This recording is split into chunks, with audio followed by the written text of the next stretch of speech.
Hello everyone, I hope you all are doing well. Today we are going to look at the case of Adolfo Constanzo, and he was a cult leader, a murderer, and an occultist who terrorized Mexico City in the 1980s. And what I find very interesting about Adolfo's case is the fact that he actually did this dark magic that we often hear about in some true crime stories, where they talk about that a pentagram was drawn on the scene and this person was a Satanist and all these crazy things. And so I find it interesting that he did actually practice some darker arts that could be looked at in a more violent fashion, and it's something that we don't hear about that often that actually factually happened. So I think that that's really interesting, and I am really looking forward to talk about this case with you guys because it's very interesting and it's just wild. So let's just go ahead and jump right in. And if you guys are a fan of true crime, don't forget to hit that subscription button down below to be alerted every single time I post a new case. Adolfo de Jesus Constanzo was born November 1st, 1962 in Miami, Florida to Delia Aurora Gonzalez, who was a Cuban immigrant. Adolfo was the oldest of 3 children, and he often accompanied his mother on trips to Haiti to learn about voodoo, although the family was Catholic and he served as an altar boy at his church.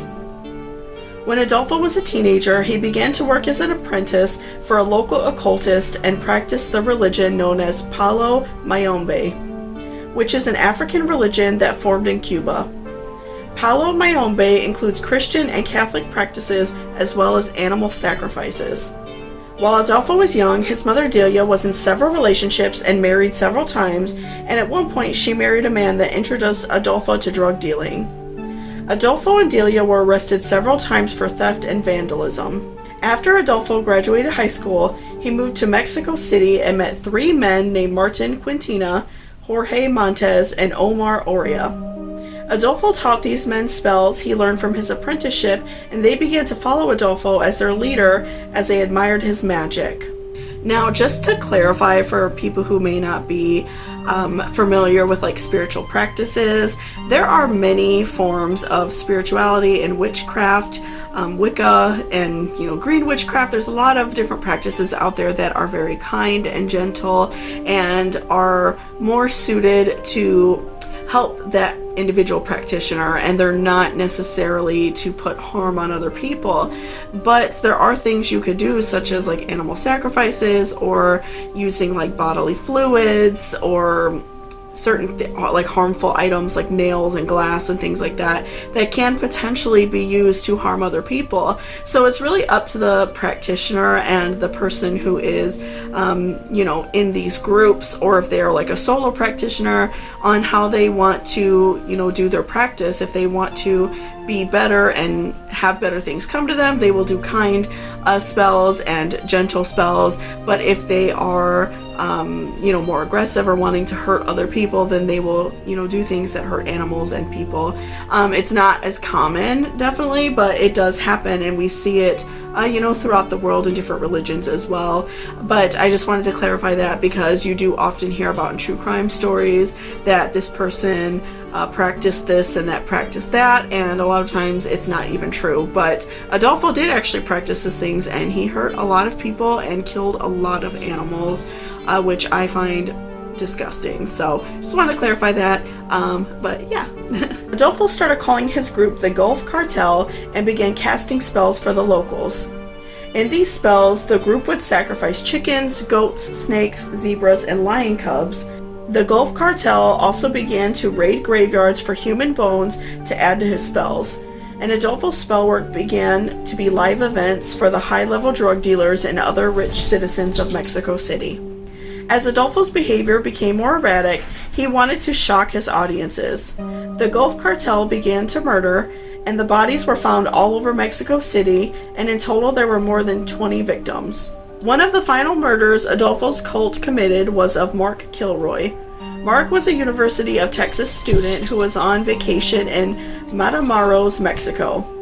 Mark was abducted and taken to a ranch where he was tortured and sexually assaulted for hours before he received a machete blow to the head by Adolfo in one of the ritual sacrifices. Adolfo removed Mark's brain, spinal column, and his legs before burying him at the ranch. Adolfo told his followers that human sacrifice granted the immunity from law enforcement with their drug smuggling operations. On April 11, 1989, the local police raided the ranch that Adolfo's cult worked in. Adolfo fled the city with 4 of his followers, and they were discovered by police in an apartment building because there was an unrelated dispute taking place there. Adolfo refused to go to prison, so he handed his gun to his follower, Avero de Leon, and ordered him to open fire on him and Martin Quintina. By the time the police broke down the apartment door, they were both dead. 14 of the Gulf cult members were arrested and charged with several crimes, including murder and drug trafficking. The members are all serving long-term sentences of 30 years or longer, and if they are ever released from prison, the American authorities plan to prosecute them for the murder of Mark Kilroy. So let me know what you guys thought about this case. I found it so just like bizarre and horrifying.